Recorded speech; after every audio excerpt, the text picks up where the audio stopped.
Hi Magis gang, my name is Majojiba, Maji for short. If you're new here, you're welcome to my channel. Please consider subscribing by clicking on the red subscribe button located below. If you're a returning subscriber, welcome back. It's always a pleasure to have you here with me. I hope everyone's having a good week so far and you are not letting anyone or anything dim your light. Okay, today I'm going to be answering a series of questions you sent me concerning Australia. So if you're interested in knowing more, then definitely keep watching.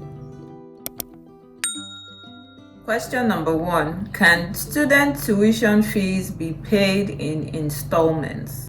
Yes, student tuition fees can be paid in instrumental amounts agreed between you and the institution you are planning to study at. However, you need to know that for your student visa to be approved, you need to show the immigration department 1 year maintenance fund and 1 year tuition fee in your bank account. Number 2. Can my partner join me in Australia while I am studying? Yes, your partner can join you in Australia while you are studying as a dependent on your visa. However, you will need to prove that the relationship is genuine. 3. Can I defer my admission for 1 year due to financial constraints? Will my admission remain valid? That's like a 2-in-1 question. I cannot really give like a yes or no answer to this one, unfortunately. But what I can tell you is you may or may not be able to defer your admission depending on the school's policy. Number 4. Can I come to Australia with a student visa and forget school and start working? The visa is called student visa for a reason, and it being a student visa, there are several requirements which you will need to satisfy for your visa to remain valid. If you decide to come to Australia and forget about your studies, your visa is going to get cancelled. 5. How much do I need to save up to relocate to Australia on the visa 190? For those of you that don't know, visa 190 is one of the permanent residency visas in Australia. There is no blanket answer to this as to the amount you would need to save. However, what I will tell you is the amount you need to save would depend on the following factors. Are you relocating alone? Are you relocating with your spouse? Are you relocating with a spouse and or a child or children? What kind of lifestyle do you want to live? Do you already have a job offer before coming? Are you going to start looking for a job when you get here? So you could put those into consideration and know how much you might need to save. Number 6. I am a non-student. How can I migrate to Australia? There are several permanent residence visa in Australia you could apply for if you are eligible.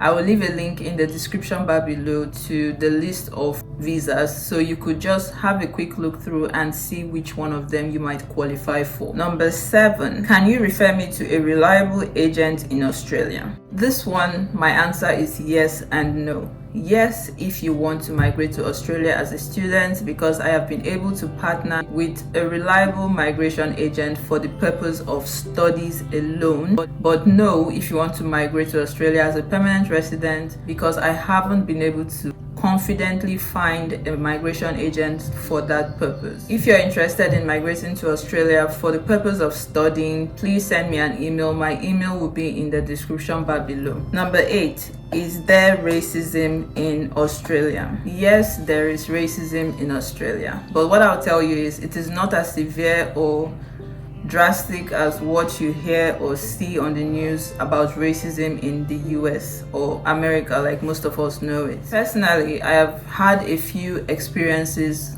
of acts of racism, and on one of the occasions I was actually recording one of my videos in my car, and some guys were riding on a bicycle, and as they passed by my car they actually spat on my window.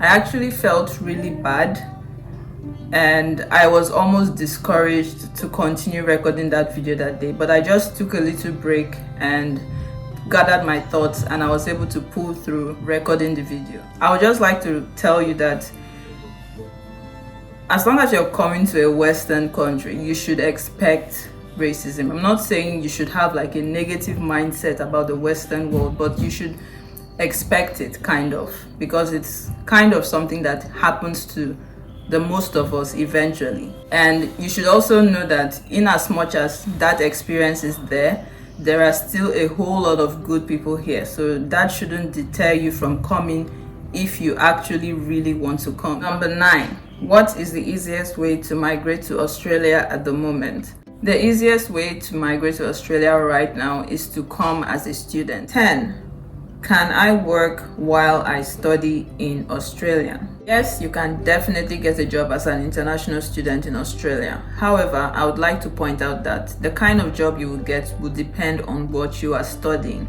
For example, if you are studying a certificate course, a diploma, or a bachelor's degree or a master's degree that is a third course, you would be restricted to only be able to work 40 hours per fortnight when school is in session, and you will be able to work unlimited hours when school is out of session, like when school is on vacation. But on the other hand, if you are studying a master's by research or a PhD, you'll be able to work unlimited hours when school is in session and when school is out of session. However, you need to remember that you need to make a proper balance between school and work so that your visa doesn't get cancelled. Okay fam, that's all for today. If you enjoyed watching this video, please remember to give me a thumbs up, and if you know anybody that would benefit from anything I said in this video, please also share the video with them. See you next time, but till then, as always, stay blessed and remember God loves you.